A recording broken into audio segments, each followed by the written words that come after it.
안녕하세요. 저는 중리중학교 교사 이소향입니다. 오늘 학부모님들과 함께 중학교에 입학한 자녀들의 공부를 어떻게 도와줄 것인가, 두 번째는 생활지도는 어떻게 하면 좋을까, 세 번째는 고등학교는 어떻게 선택할 것인가에 대하여 학부모님들과 이야기를 나누어 보겠습니다. 안녕하세요, 학부모님. 아이의 성장과 변화를 이끄는 멋진 우리 학부모님들과 함께 두 번째 시간을 시작하겠습니다. 행복한 아이가 성공한다고 합니다. 그런데 행복한 아이는 부모가 만든다고 하네요. 학부모 자녀 교육 가이드북 제2장에서는 청소년기에 접어든 아이들의 생활 및 인성 지도에 대한 다양한 정보에 대하여 살펴보도록 하겠습니다. 먼저 안전한 생활을 위하여 학교 폭력에 대해 간단하게 알아보겠습니다. 학교 폭력이란 학생을 대상으로 발생한 상해, 폭행, 감금, 협박, 명예훼손, 모욕, 공갈, 강요, 강제적인 심부름 및 성폭력, 따돌림, 정보통신망을 이용한 신체, 정신 또는 재산상의 피해를 수반하는 모든 행위를 학교 폭력으로 정의하고 있습니다. 학교 폭력은 조기에 찾아내고 예방이 최선입니다. 학교 폭력 피해 학생의 징후를 살펴보면 갑자기 성적이 떨어지며 멍하게 있거나 무엇인가에 집중하지 못하는 경우, 학교나 학원을 옮기는 것에 관해 이야기를 꺼내는 경우, 늦잠을 자고 몸이 아프다 하며 학교 가기를 꺼리는 경우, 학교 생활이나 친구 관계에 관해 이야기하면 예민한 반응을 보이는 경우, 불안한 기색으로 스마트폰을 자주 확인하고 민감하게 반응하는 경우, 카톡 등의 프로필 사진 등이 갑자기 우울하거나 부정적으로 바뀌는 경우 주의 깊게 살펴보시길 바랍니다.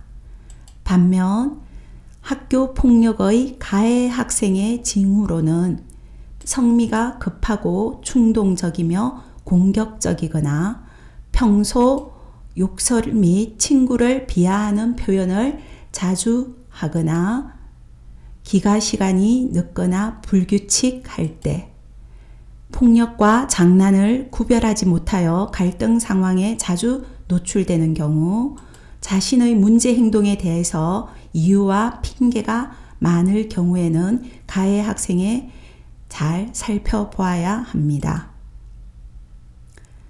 학교 폭력 사안 발생 시 자녀가 피해 학생으로 고통을 받는다면 자녀를 따뜻하게 보듬어 주시고 부끄러워하거나 아이를 탓하지 마시기 바랍니다. 또한 힘든 내색을 아이 앞에서 하지 마시고 담임 선생님에게 빨리 알리도록 하세요. 부모님이 나서서 보복을 하거나 피하지 마시고 자녀에게 절대 내가 잘못한 게 아니야 라고 자주 말씀해 주시기 바랍니다. 학교 폭력 사안 발생 시 자녀가 가해 학생이 되었을 경우 부모님께서는 가해 행동을 부인하지 마시고 잘못을 인정하시는 자세를 보여주세요. 자녀와 함께 진심으로 사과하는 모습을 보이며 피해 학생을 절대 탓하지 마시기 바랍니다. 또한 전문가 상담, 봉사활동 등을 통해 성장의 기회로 삼으면 좋겠습니다.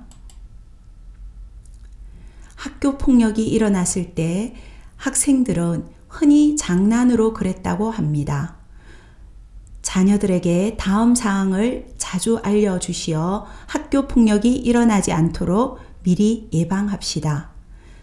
친구를 놀리고 소외시키거나 괴롭히는 행동은 범죄라는 사실을 알려주세요.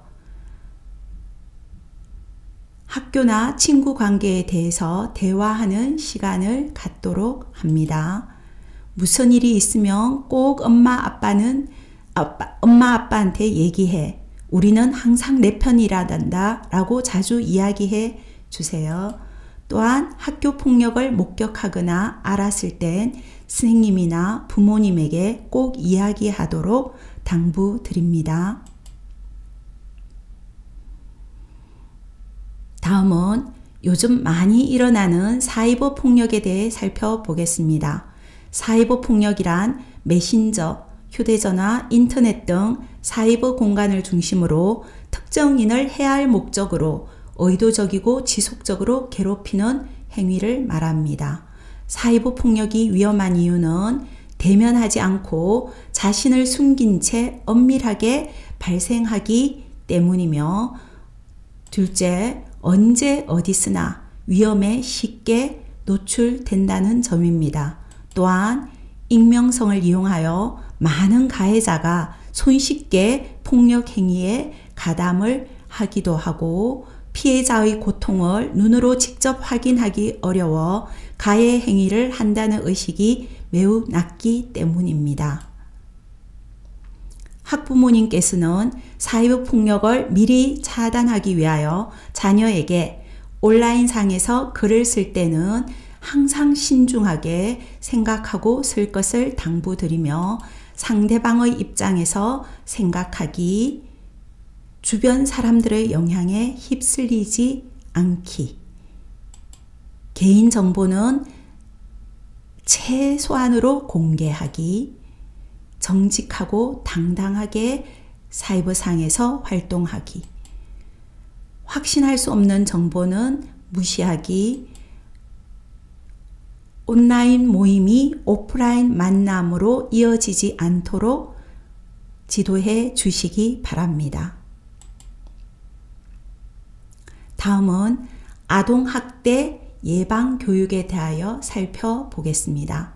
아동이란 만 18세 미만의 사람에게 보호자를 포함한 성인이 아동의 건강 또는 복지를 해치거나 정상적 발달을 저해할 수 있는 신체적, 정신적 폭력이나 가혹행위를 하는 것과 아동의 보호자가 아동을 유기하거나 방임하는 것을 말합니다. 아동학대 예방을 위해 부모님께서는 자녀를 위험으로부터 보호하고 안전한 환경에서 자라도록 해 주시고, 자녀의 의견을 소중히 여기고 귀 기울여 주시기 바라며, 자녀의 부적절한 행동에 대하여 체벌보다는 대화를 통해 해결하시기 바랍니다. 청소년이 되면서 흡연의 유혹에 노출되는 빈도가 올라가고 있는데요.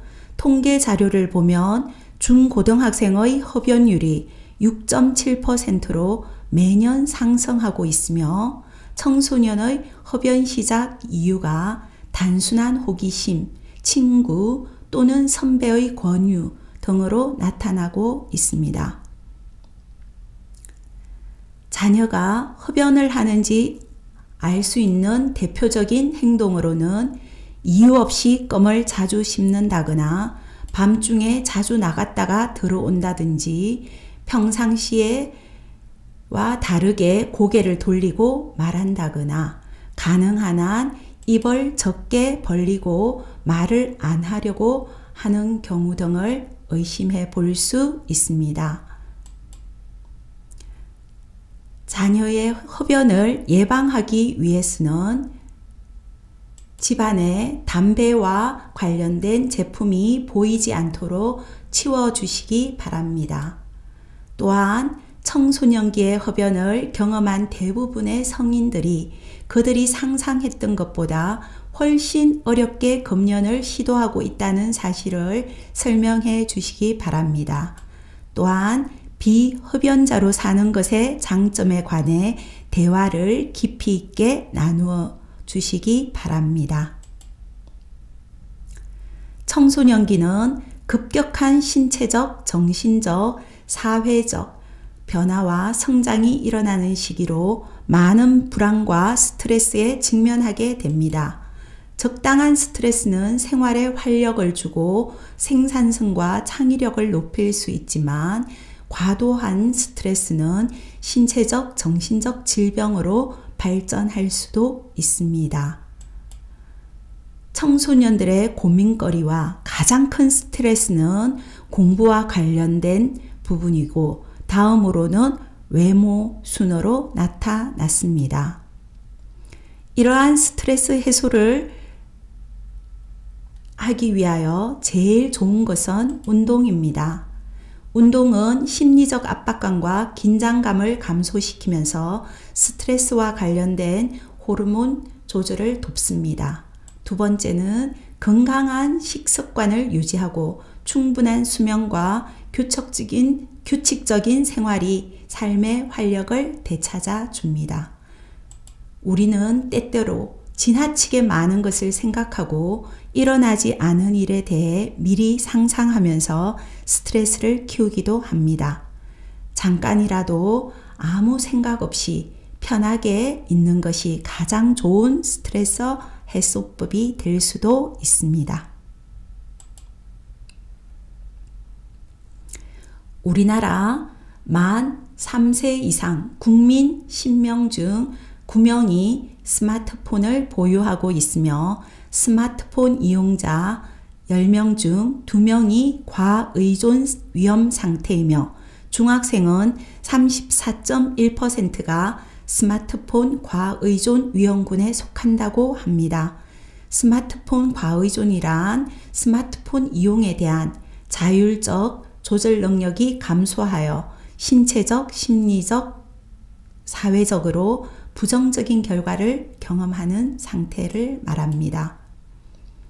이러한 스마트폰 과의존을 예방하기 위하여 자녀와 함께 다음과 같이 스마트폰 사용 규칙을 정해보면 어떨까요? 일정 시간 사용 후 눈 건강 체조와 스트레칭 하기. 스마트폰 사용 종료 시각을 설정하여 수면 골든 타임을 지키기. 스마트폰 메신저 다이어트를 해보기. 불필요할 때는 알림 끄기 또는 무음으로 하기. 스마트폰과 충전기를 침대로 가져오지 않기. 식사하면서 식탁 위에 스마트폰을 올려두지 말기. 걸어 다닐 때는 스마트폰을 가방에 꼭 넣기 등을 실천하면 어떨까요?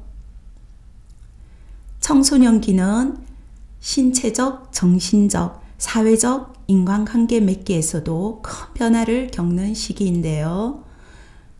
자신의 몸과 외모에 관심이 증가하여 거울 앞에서 보내는 시간이 길어지기도 하며 남들의 시선에 지나치게 민감한 반응을 보이기도 합니다.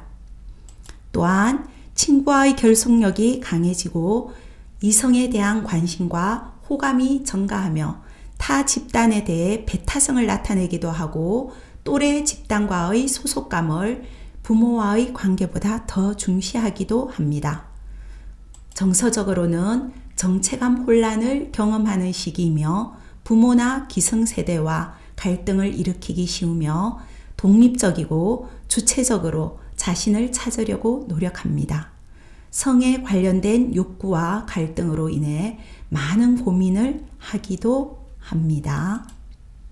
이러한 청소년기의 변화에 대처하는 부모님의 자세로 가장 소중한 것은 자아 존중감을 길러주며 지나친 기대감과 책임감을 자녀에게 부여하지 않도록 해 주십시오. 부모가 먼저 노력하여 자녀와의 대화 시간을 늘려나가며 독립심을 길러주되 격려와 관심을 보여줘야 할 것입니다. 마지막으로 너의 의미라는 노래 가사입니다. 저는 아이유의 이 노래를 들으면 항상 우리 아이들이 생각납니다. 너의 그 한마디 말도, 그 웃음도, 나에겐 크다란 의미로 다가오고 있습니다. 들어주셔서 감사합니다. 3강은 고임 내신 성적 산출 방법에 대해 살펴보도록 하겠습니다.